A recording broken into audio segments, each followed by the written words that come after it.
In that case, I'd like to welcome everybody to today's session, to today's webinar. My name is James Mulcairns. I'm a network facilitator for ISSD Africa.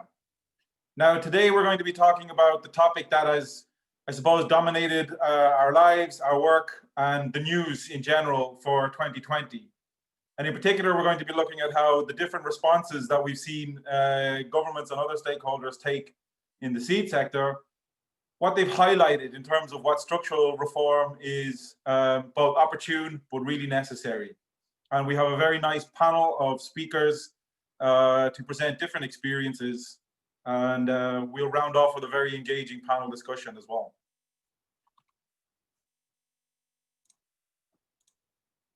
Now, today is an ISSD Africa webinar, but we're also very happy to organize this session with our colleagues in the National Agricultural Seeds Council of Nigeria, also with Rijkswaan, and my own colleagues in Wageningen University in Research, and in particular Wageningen Center for Development Innovation. A little bit about what's going to happen over the next hour. I'm going to do this short introduction, and I'll hand over to our moderator for today. We then have three unique presentations presenting these different experiences over the last year. And those will be really explored more in depth in a panel discussion, and we'll close after that. We will, of course, keep our eye on the chat here where we see some questions coming in, and we've accepted a small number of questions from people, perhaps yourself, during the sign-up process. A little word on your participation. For this session, only the panelists have their microphones and cameras enabled. You're free to, as I said, put any questions on the content in the chat or any technical questions. There's a few people keeping an eye, so particularly on technical questions, we can get back to you quick enough. It may not be possible today to answer all of your questions in what is just an hour session, but if there are questions left over, the panel will review and we'll put these with the report that will go on the ISSD Africa website. Our webinar is recorded for sharing, and we will put this quite quickly on our website. So if you have to drop away for any reason, that's no real problem at all. You'll be able to catch up again.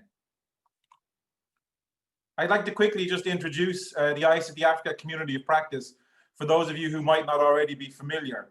Now, if I look at the list of attendees, I do recognize most, if not all, the names, particularly also from last week's webinar. So indeed, nice to see you here again. But just in case, let's touch briefly on the community of practice.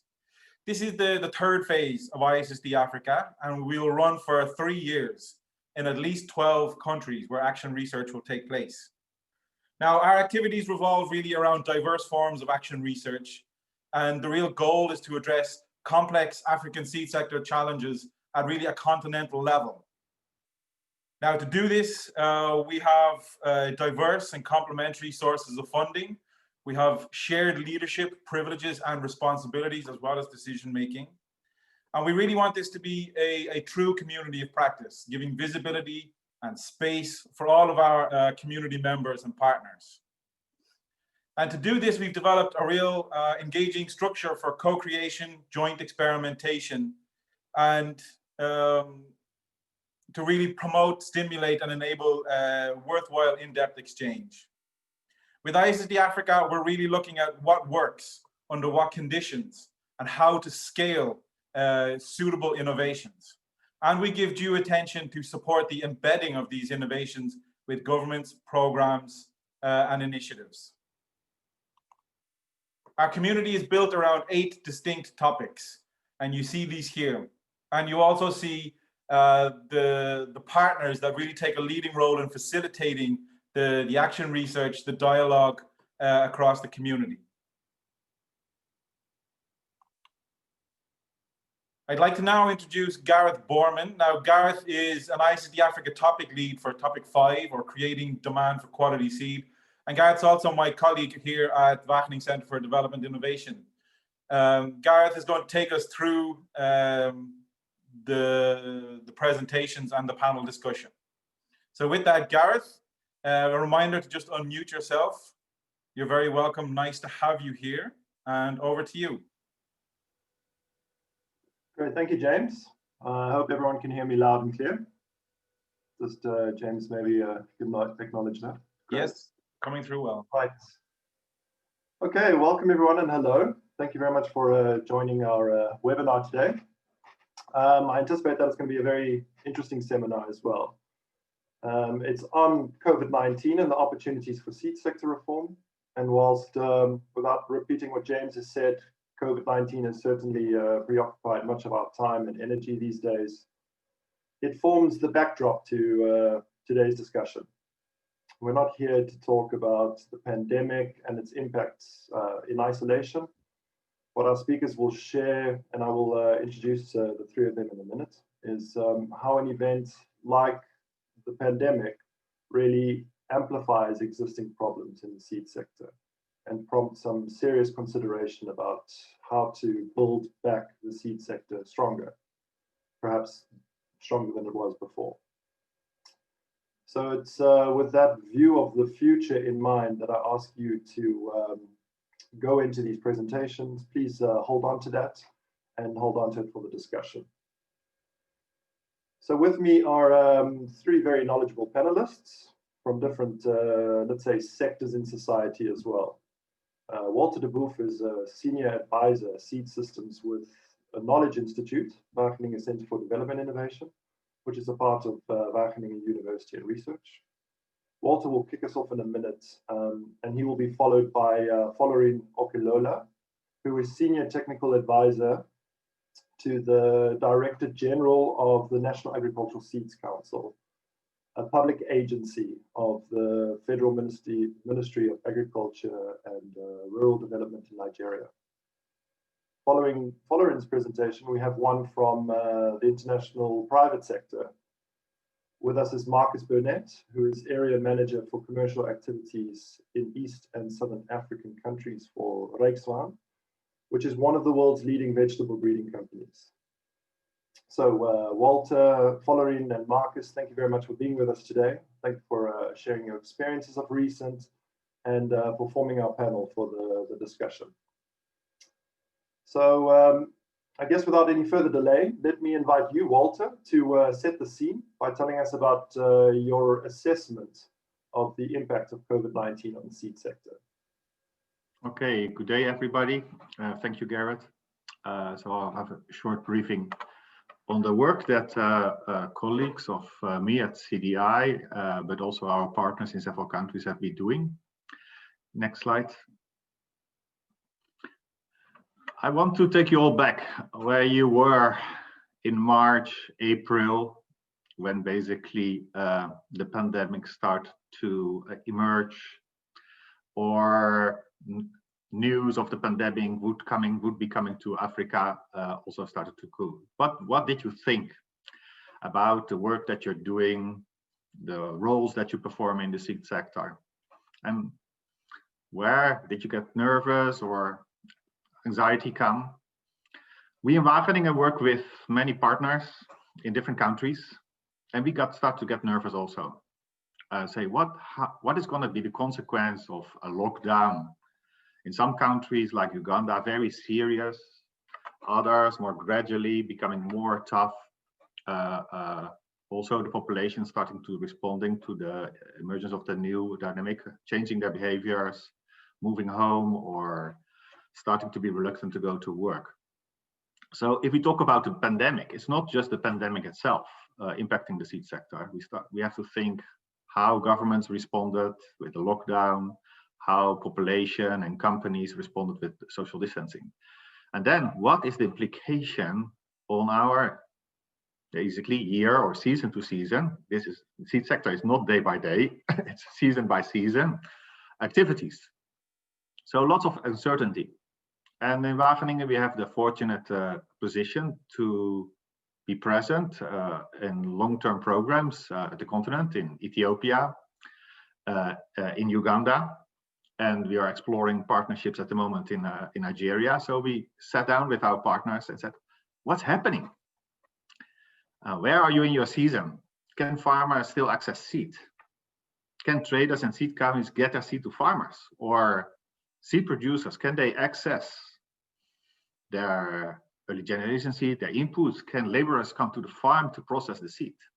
Many, many questions came. And if something can't happen in the right time in the season, we know that basically the next steps in the whole seed value chain or all the operations in a company or in the whole marketing chain might collapse. So that was where our anxiety was. What is going to happen now and where will it go? So we agreed to do a quick consultation with our partners. Next slide. And that resulted in what many of you have seen, what we call rapid assessments. We came together, we linked also with our partners in Myanmar, where we also have long-term engagement. So in Ethiopia, Nigeria, Uganda on the continent, we basically pulled together a tool which we call rapid assessment. And actually the urgency was so high for all of us. In 2 weeks, we got a publication like this, which you see there, and some of you have seen already. Because we felt the urgency. We need to do something now. We need to get information from stakeholders, from a panel, do that different sources, have some organizations. So see what is happening, what's the impact this now. We did a survey and then pulled focus group discussions, everything we did through Zoom and digital tools. We pulled focus groups and said, if this happens, what can we do? So not only observing what is happening, we also really looked what can be done about it now. So it was a very instant activity. We did such exercises in May, and we repeated it in June, July. And then gradually already saw that the sectors, the countries were adapting, people were understanding what was feasible, and a lot was happening. So what was really good, for example, if I look at Volarin, also present in this panel, when we started a conversation with him and his colleagues, directly he indicated that the Director General, Dr. Ojo, was approached by many with questions what to do. So our anxiety was not there. It was the anxiety among many stakeholders what to do. So they were looking for information and to get really information, and also to say, what can we do about it? What can NASC do? What can ISSD Ethiopia or the Ministry of Agriculture in Uganda, what can they do? What is required in these instances of the lockdown, social distancing, lack of mobility? So next slide, please. So through this process of surveys, focus group discussions, and compiling together, we found out that reduced mobility of people going to markets, or traders going to markets, farmers getting their seed, or people coming to companies to do the work, had really lots of impact on various operations and key elements at that time in May, June. For example, because of lockdowns, or let's say lots more of controls on roads, who to move where, the whole costs of transportation and also the transactions for getting inputs in, a lot of the transaction costs for production and marketing seeds increased those days. Delays in distribution started to happen. Of course, that depended also on the season. In some cases, season just of selling seed was just passed. In some places, they were in the middle, or they were just ahead of them. Another issue is that we saw really happening in when you have let's say the seasonal or year-long procedures, for example, for variety release or registration, or for conducting quality assurance. Could those services take place? Could decisions, could meetings be held? And people, we need a physical meeting because that's the regulation. Well, no, we have to find another way. The seed inspector cannot visit the field. How can we still make sure that the seed is certified or a decision is made? So people started to worry that the whole process along the sector, from crop improvement to release, EGS supply, quality assurance, marketing, we saw punctual things happening in different places. And our anxiety was still there. That basically said, if this is not going to happen, okay, food security, I might be still there, but we see that the whole access to quality seed might be at risk still. Next slide. So what we saw is impact, but very punctual impact. Some of the elements where we know, as many of the programs in ISSD, but also ISSD Africa through the topics, we concentrate on isolated specific elements where the sector hampers and where we agree that we need to do something to improve its performance. That some of the elements where we know things are not working well or hampered in order to get the right varieties and the good quality seed with farmers, that now, even though the movement is already tricky, things started to stop or become more complicated. Because of the emergency and urgency of the time, people started to talk, can't we solve it now? Can't we push in quality assurance or getting the seed out to farmers? Can't we push an instrument quicker to control counterfeiting, like what's happening in Nigeria? Can't we go to a more easier way to make decisions?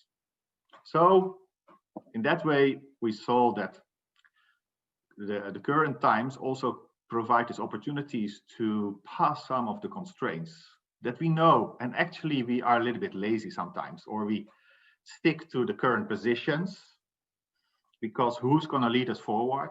Now it was a time sometimes for some stakeholders to take up, let's move forward, now is momentum to address these topics.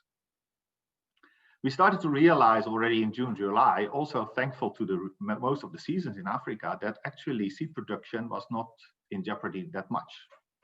And gradually farmers started to look where they got their seed from. And also that farmers, our focus was pretty much on the formal sector functioning. That farmers always has this other option to look for informal sources and markets through neighbors. They know to what degree to depend on the formal sector, that they have also different options. And basically we start to realize that our earlier anxiety about future food and nutrition security, it maybe is at stake by a limited performance of the seed sector in general, but that basically the COVID-19 pandemic helped us to realize, okay, what are issues to touch upon? So it was not that serious. That's the feedback we got. But I think working with the different programs, we start to be thankful in that way to say, okay, what are the key issues? And basically also what are topics to work on? And it created a moment to address. And I think it would be a good point here to share, to zoom in some of the experiences that Florine and Marcus have. Thank you. Thank you very much, Walter. Before handing over to Florine, I just wanted to reiterate that point that you've made about how COVID-19 has presented itself as the moment or the opportunity to address some of these more long-term constraints. And it is really about the resilience of the seed sector that we're here today to discuss. Florine, please, the floor is yours. Take it away. Yeah, thank you very much, and welcome. Thank you to all the panelists and to all the participants. Good afternoon from Abuja, Nigeria. My name is Okelola Folani, and as mentioned, I work with the Director General, National Agricultural Seed Council, Abuja, Nigeria, as a Senior Technical Advisor to the DG. Our experience in Nigeria is what we want to talk about today, and the 2020, next slide please, started for us as a very, very special year. Can you go to the next slide? Yeah, it was a year, you know, with a lot of surprises. And January, February started with everything in the seed sector going normally. Everybody was, you know, going their normal business.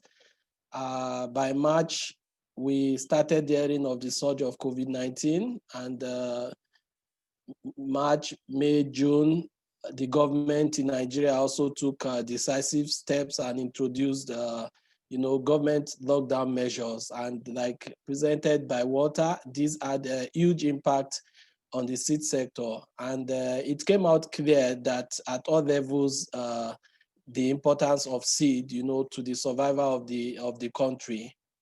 And all eyes suddenly turned on NASC, and we had to step up to provide coordination and oversight. I need to tell you that NASC is the apex regulatory agency of government that coordinates the affairs of seed. We regulate, we accredit, we provide third-party certification and quality assurance, and above all, we ensure that farmers get quality seeds.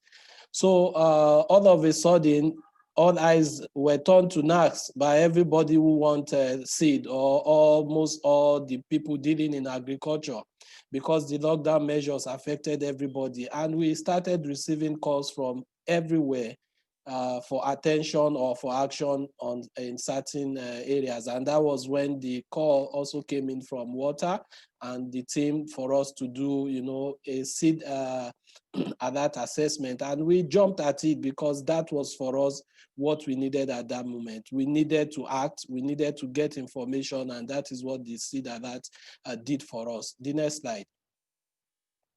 So we conducted the alert in May and in June, and the May edition gave, you know, us quick opportunities to assume coordination and act in the sector. Of course, government had set up a high-powered COVID-19 task force without even inclusion of the Honorable Minister of Agriculture. Agriculture was not seen as a challenge, sort of, and because of the seed alert, we were quick to, you know, give a shout out to the Honorable Minister and say, oh, action needs to be taken. And the minister was quick also to respond. And we got the minister on the COVID-19 task force. And coupled with the restrictions to movement, the quality control officers cannot move, the seed producers cannot go to their farms, the farmers themselves cannot go out, all the companies were in confusion, the transporters.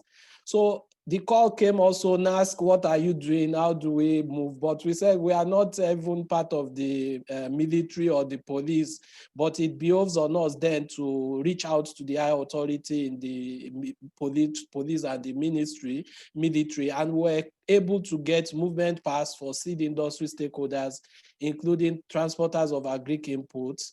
And that led us to start the campaign on seed as an essential input for national survival during and post-COVID-19.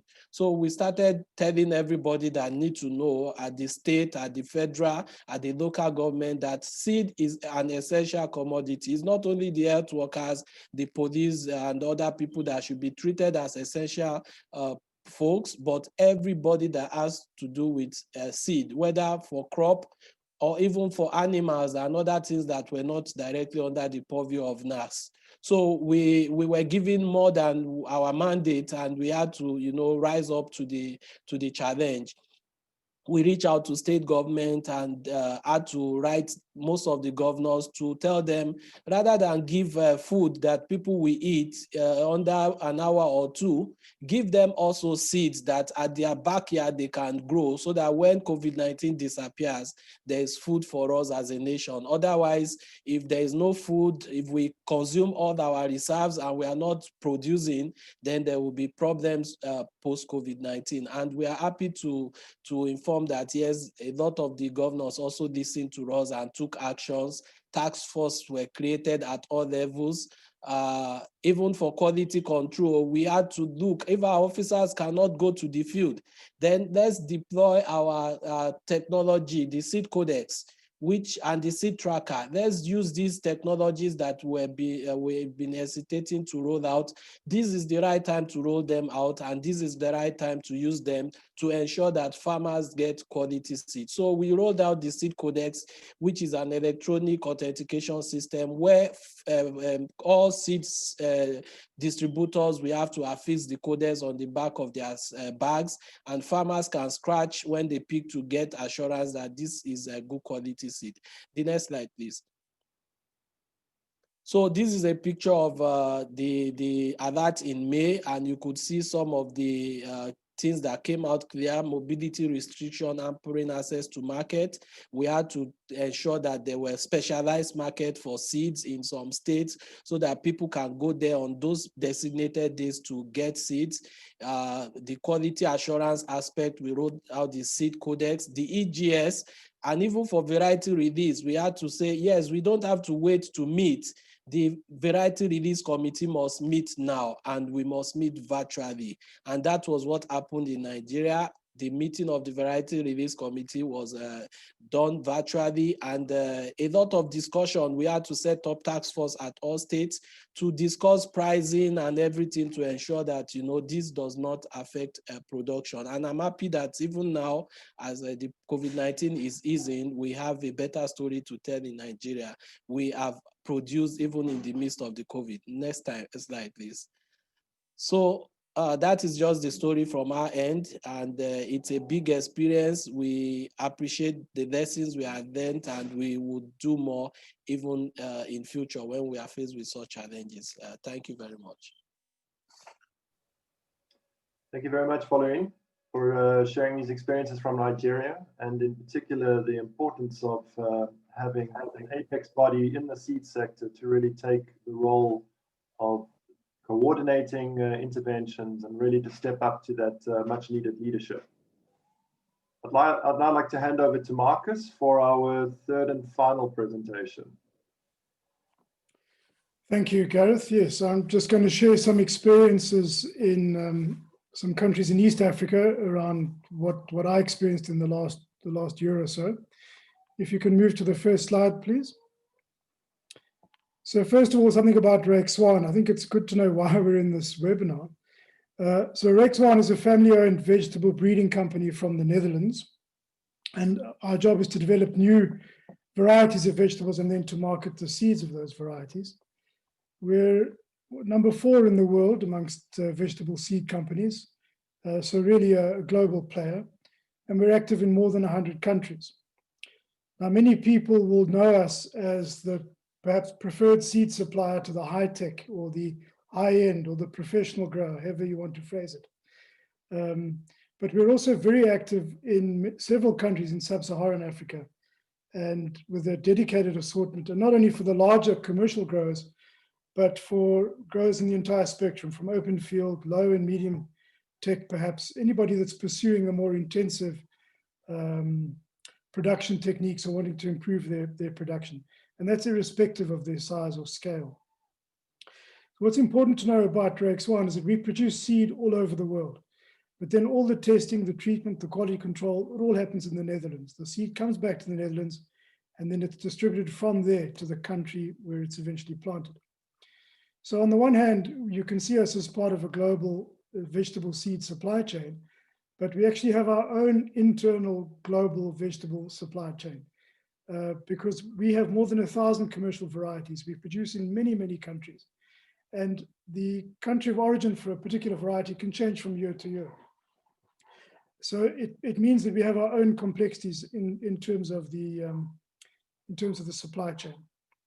So although we might appeal to a relatively narrow sector of agriculture, and certainly more narrow than our colleagues that are perhaps dealing in broadacre crops, agronomic crops, or more commodity open pollinated type vegetables. But the complexity of our supply chain does allow us to sort of use our experiences to raise some questions perhaps about resilience in the seed sector. So yes, COVID lockdown bring a lot of challenges. There were logistic challenges, there were mobility challenges. There are always questions about permits and where people at their desks. But as Gareth said, that COVID was kind of a backdrop to things that are happening anyway. And so I've chosen 2 countries where I work as some examples to discuss potential vulnerabilities. Second slide, please, Gareth. So the first country I chose was Ethiopia. And what I understand from Ethiopia, and I think Walter's rapid assessment bore this out, is that internally there was a relatively swift response from the authorities. There was a way to indicate that seed was an essential service. Officials were at the desks, the banks were operating, mobility was there to deliver. So they tried to streamline the delivery of inputs inside the country. But while COVID was an external shock, there's an ongoing shock into the system, which is the shortage of foreign currency or the lack of access to foreign currency. That's a real bottleneck that impacts on the importation of seeds. And the reason this is a vulnerability is because Ethiopia has a relatively, in fact, I say abnormally, narrow assortment of improved varieties that are available in vegetables. Because of their variety registration process, it comes from their experience around the broadacre crops. It's a VCU, or variety for commercial use process. It's informed by national performance trials. And this system is often not suitable for vegetables. And because it's expensive, because it's slow, because it's cumbersome, companies simply don't participate. They don't register vegetable varieties. So there are very few suitable varieties that are chosen by farmers. If something happens in the supply chain to create a bottleneck, a production failure, or the agent or dealer is unable to get foreign currency on time, there are no seeds. And that means that farmers cannot plant. They need to plant something. And so quite often they'll perhaps fall prey to speculators, either on price, people who are hoarding seeds, or people who are, shall we say, presenting substandard seeds. Or they can choose a different crop, but quite often they've got the same problem, because the same dealer with a problem on the tomato has the same problem on the hot pepper, because of this bottleneck that's in, or this filtering that's happening in the varieties. And I think that's quite serious. I think that it would improve the system in Ethiopia if there was a system that was listing varieties that gave priority to introducing easy introduction of new varieties and improved varieties. You can imagine a system where there's a new disease that comes along. It's very difficult to respond to that and the impact it has on farmers if it takes you so long to bring a variety in. Because remember that registration is the first requirement for importation. And this is especially true in vegetables. So perhaps a DUS system, distinct, uniform and stable, would be more appropriate. With vegetables, the cycle times are much shorter. There are many more environmental influences, and we need more flexibility in choosing varieties. Gareth, can you move to the third slide, please? A lot of anecdotes around Kenya. For sure, COVID amplified response times because of people not being at their desks or not having good connections. But really, often we were dealing with systemic issues. And one of the ones that we deal with almost on every importation event is that the current online ICS system that is used to apply for an importation permit very often lets us down. It's often missing certain crop and country of origin combinations. That means you cannot even start the process until an official changes, or it changes that combination on the system. And if the response times are amplified, it can.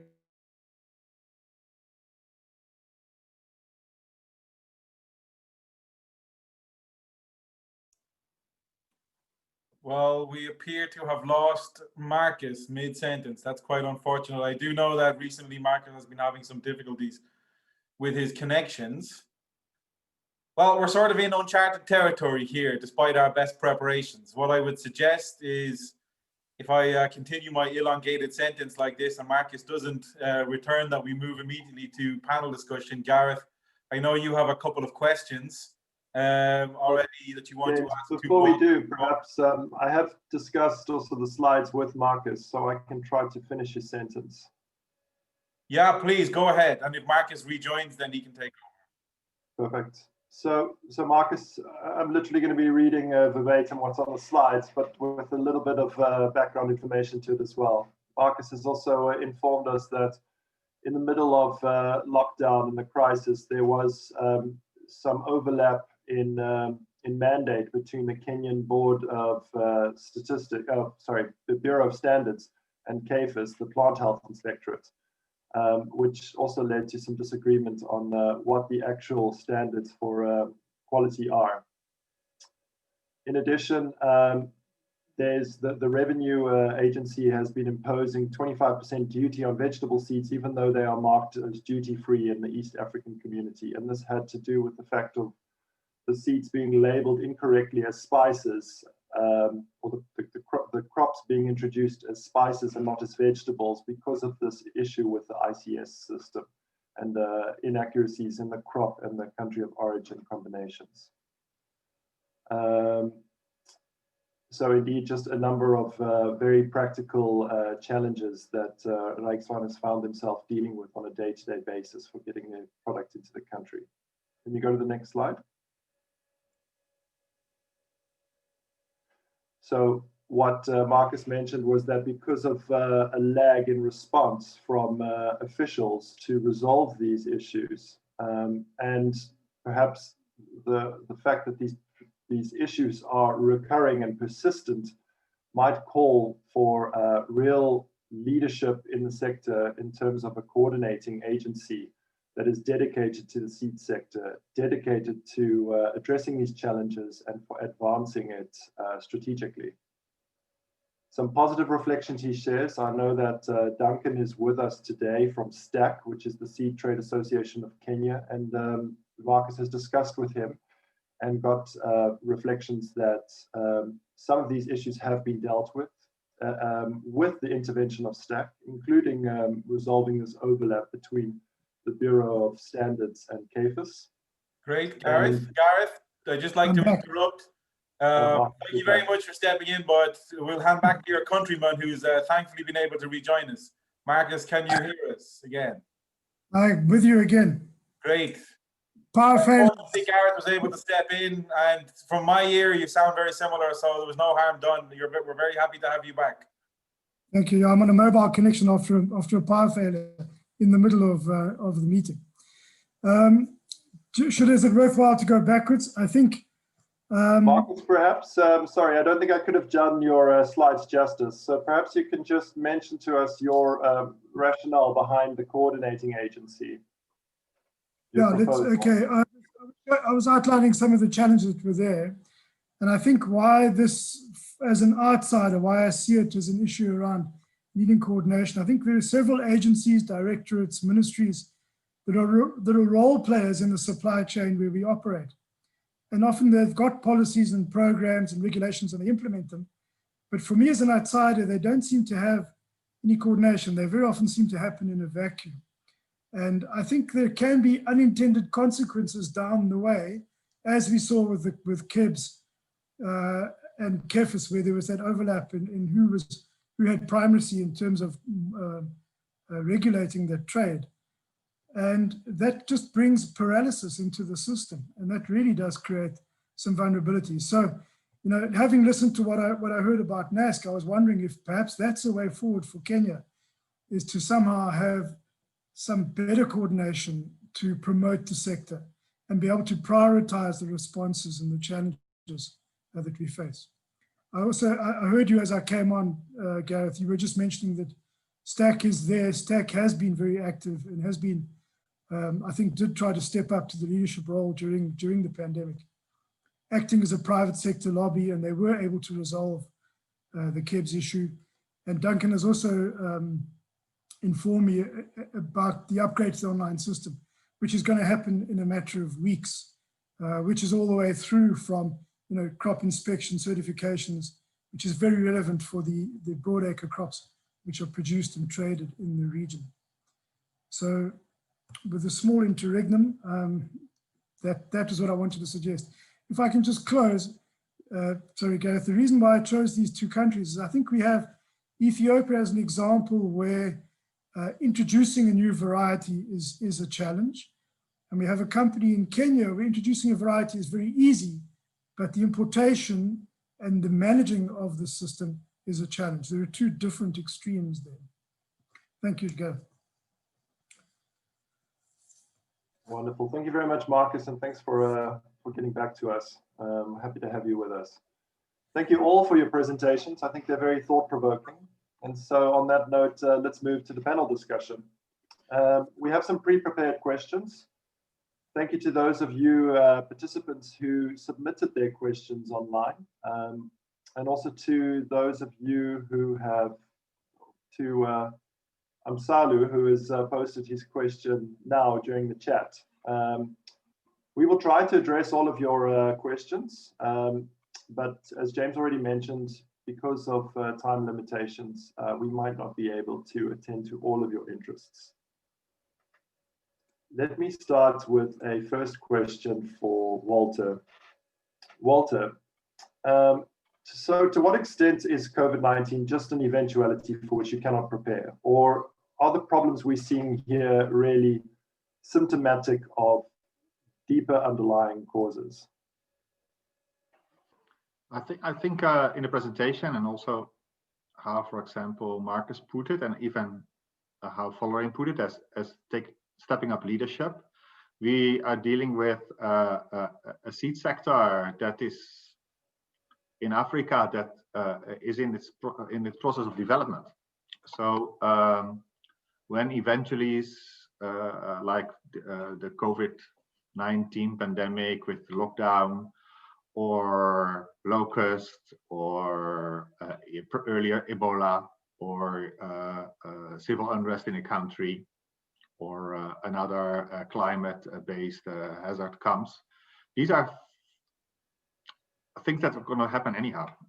We are talking about the resilience of the sector, and as soon as these events happen, a seed sector like the larger society which they are part of is start to hamper. But I also want to say, if it's all about farmers' access to quality seed and good varieties. So the larger sector, and what you heard us talk about was primarily the formal sector. I think if you take the intermediary and informal sector also as part systems, also as part of the sector, there is much more kind of buffer mechanisms for farmers to find seed.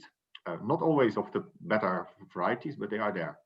And like many of the problems, which are the known problems of the sector, sometimes they aggravate it. And in some of the countries, stakeholders, because of the momentum, were able to step up and pass a kind of threshold situation of moving to more agile forms of decision making, pushing digital technologies. So in that way, such hazards may speed up the development and actually also contributes to some resilience,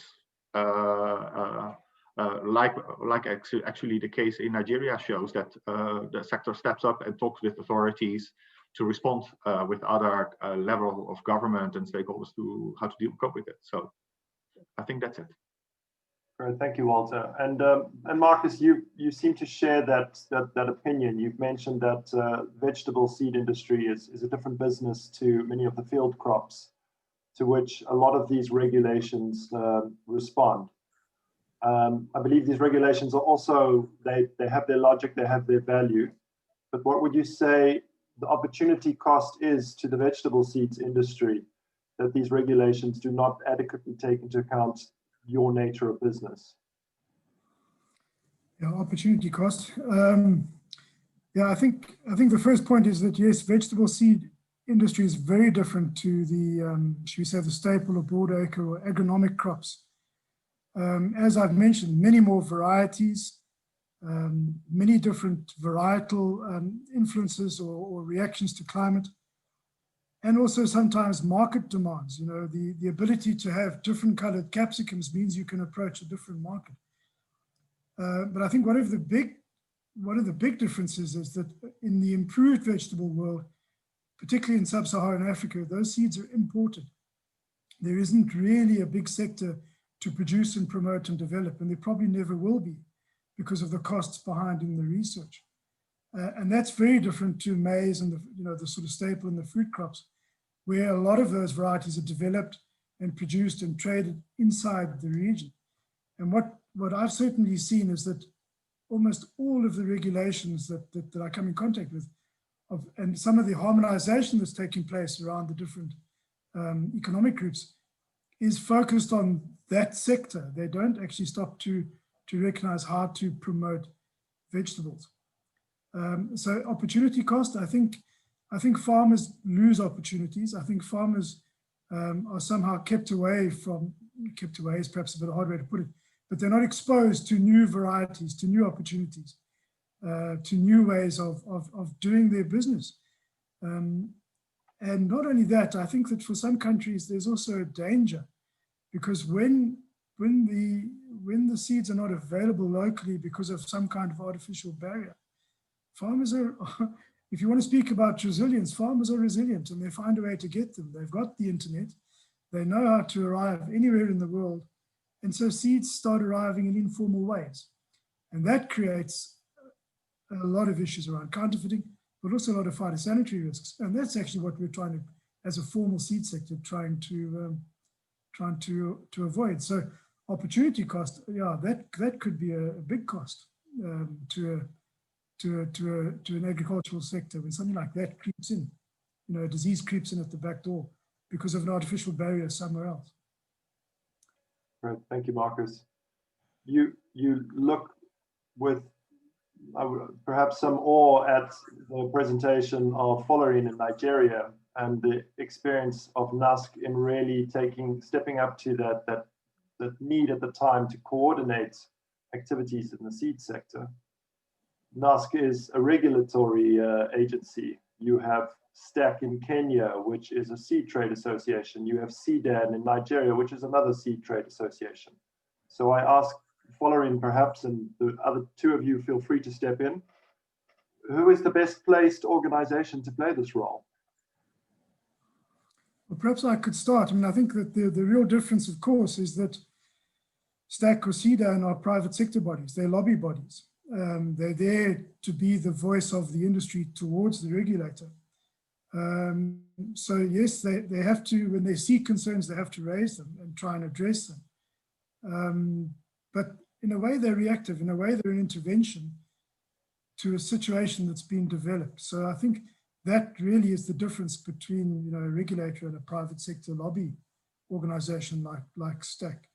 And perhaps then from a regulator's point of view, Following could comment. Okay, thank you very much. For us, it's difficult to say who owns the turf. It's a joint turf. The issue is the farmers getting quality seeds.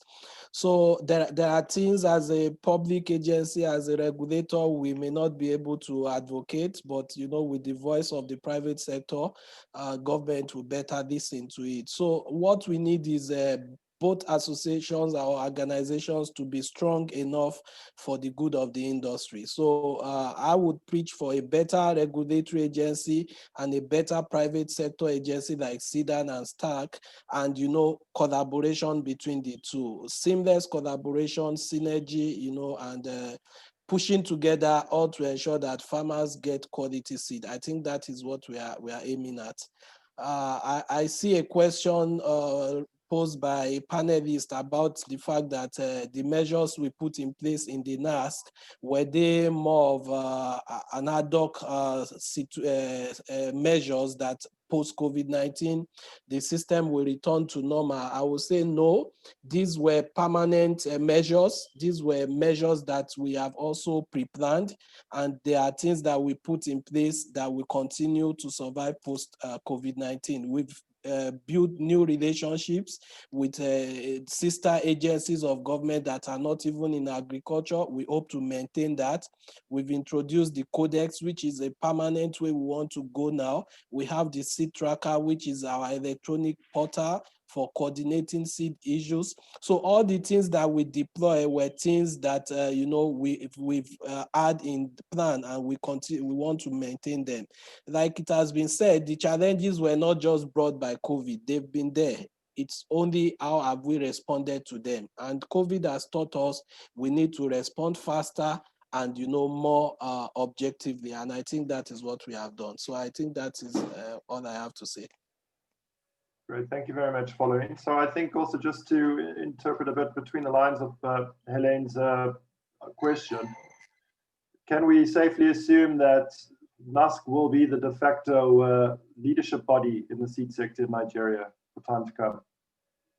Yeah, that is our role. That is what the Seed Act 2019, just signed by Mr. President, had given us responsibility to do, and that is what we'll continue to do. We want to see that we have a seed system in Nigeria that is dynamic, credible, reliable, and can churn out, you know, better quality seeds, not only for Nigeria, but the West African and African as a whole. So that is our role, and that is what we'll continue to do. And following, you've mentioned the importance of collaboration. You cited a number of organizations, agencies, bodies in Nigeria. What about on the international stage? I'm going to also nod to Helene's question here. What about collaboration with the Netherlands, for example? You see, what has brought us here is partnership, is collaboration. I can tell you that for us in the NASC, we have this belief that we cannot do it alone. From the Yoruba point of view, I'm a Yoruba man, we say that a single hand cannot lift a load to the head. It's collective hands that can carry a heavy load to the head. And that is the idea, the mindset in the council: collaboration and partnership. And with that, we can conquer the world. We can, correct the challenges in the industry. So we can't do it on our own. We appreciate the partnership with the Netherlands, the Wageningen University, Plankton. I can tell you, these are giving us a lot of innovation, a lot of windows, a lot of new opportunities in the seed system in Nigeria that we don't have before. And we will continue with such partnership to get a better seed industry for the benefit of Nigerian farmers. Thank you. Thank you, Valerie. Looking at the time, there's 2 more questions I'd like to prioritize. Valerie, also staying with you, you're in the hot seat. I think one thing we've seen during this pandemic is that policy can change overnight. Is that true, or is there a lot of sort of, momentum building up to these changes? What do you think we can learn about this for the future in terms of reform? Yeah, you see, for me, I believe anything can change overnight. Policy can change overnight if the will is there, if you have the right people in place, that want the interest of the industry, the interest of the farmers in mind. The policies are made by men for men, and it is men that will implement it. For us in the council today, we're happy to have a leadership under the Director General, Dr. Philip Olusegun Ojo, who is willing to, build trail and do new things. Is willing to implement policies. Is willing to make farmers get, better seed. And we have a government that is also supporting what he's doing. So if the policy is for the good of the farmers, yes, why not? It must change overnight. That's what I think I can say. Thank you very much, Pauline. Is the final question that I would like to ask, I want to address to Walter, but following Marcus, feel free to also jump in afterwards. We see that the vast majority of seed in terms of volume that is sourced by farmers is not necessarily from the same kinds of sources we've been discussing here today. A lot of seed in the hands of farmers is saved themselves, exchanged with their neighbors, their relatives, or even purchased at local, informal, traditional markets, whatever you'd like to call them. To what extent, Walter, was this taken into account in the methodology? And can you say that the assessment is really taking that into account when it gives weight to the consequences, the impact that we will see to food and nutrition security? Yeah, I was making some references to that already earlier. If you take the whole seed sector, by our focus of the programs and sometimes also our partners, we operate pretty much in the formal seed sector, with acknowledging that the informal sector is out there.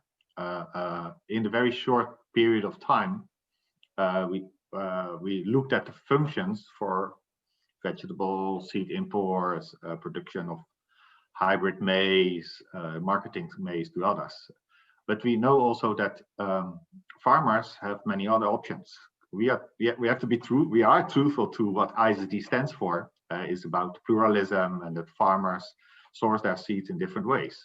So gradually moving into June, July, and hearing the stories from our partners, I was happy at least that farmers were able to access their hybrid maize, because in the case hybrid maize stocks on markets are not made available, what are options for farmers?